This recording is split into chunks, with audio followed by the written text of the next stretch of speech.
Hey everybody, we're just down here in the garden, so we wanted to make a quick little video just telling you how we've decided and kind of learned how to do what works best for us as far as a small backyard garden goes. So we're just going to give you a quick little rundown on that. But what we found is easiest and cheapest is these just simple raised beds made out of 2x6 or 2x8, 2x10 lumber. Whatever you really choose to do, but I feel like too high and you have to water too much, and too low and it's less effective. But it's a organized system, and there's lots of videos out there on that. But using a driveway underlayment type of fabric in between seems to be the best. It's really cheap and durable. If you get something that's like a 5.2 ounce fabric or thicker than that, it lasts years and years. But if you have gravel or rocks or something on here, when you spill debris, it just settles into your pebbles, and then you end up with weeds eventually on top of your fabric and pebbles. When you pull out things and just, you can see the little bit of dirt that's accumulated, that eventually will form enough of a seed bed for grass that gets dispersed through birds and all that. So you end up getting weeds on top of your gravel. And the ultimate goal is to really spend less time weeding. The less time in general you can spend gardening to maximize productivity is the goal.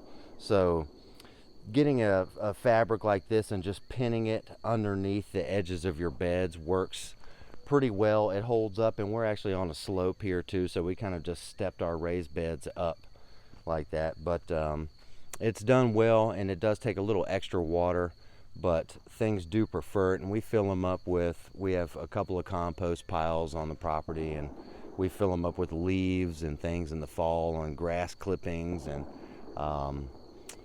chicken coop material. When we clean out the straw from the chicken coop or something, we'll also throw that in. So basically just any organic matter. After we use our firewood in the spring, we'll clean up bark chunks and chips and put in, and occasional shredded cardboard. But it seems to be a good, simple, cheap way to do it. Just use some 2 or 3, well, actually not 2, more of a 3-inch or even longer of a Timberlock screw to hold them together, to hold your beds together. But if they're not too tall, then they don't have a lot of outward static pressure pushing, and they hold together really well. You know, and it doesn't have to be precise. At least for us, it doesn't. So that wasn't our main goal. We just don't want to spend a lot of time weeding. And we also wanted something cheap that wasn't metal, galvanized type of tub or plastic. So wood right now is actually pretty cheap. So we're just adding a few more up top there just to maximize the space.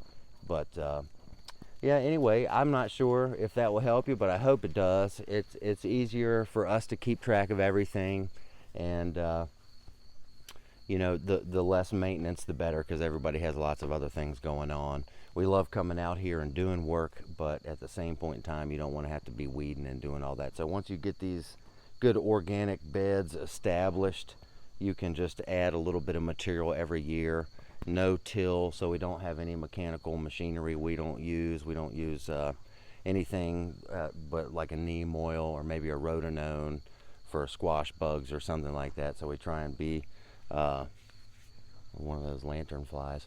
We try and be as organic as we can, and we don't mind losing some of our food to bugs or birds. We like to share a little bit. We have the deer come and nibble on our peach tree here, and we have a plum, and so it's just kind of the whole ecosystem balances itself out. But hopefully this can help you. Cheap and easy.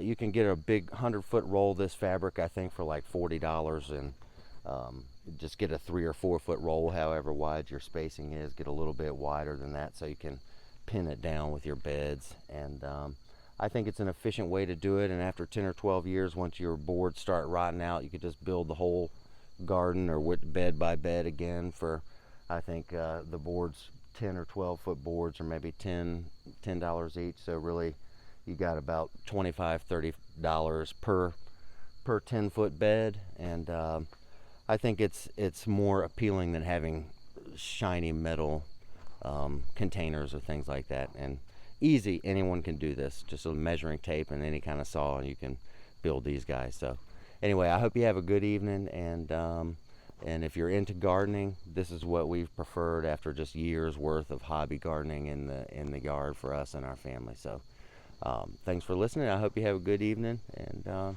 enjoy your gardens this fall.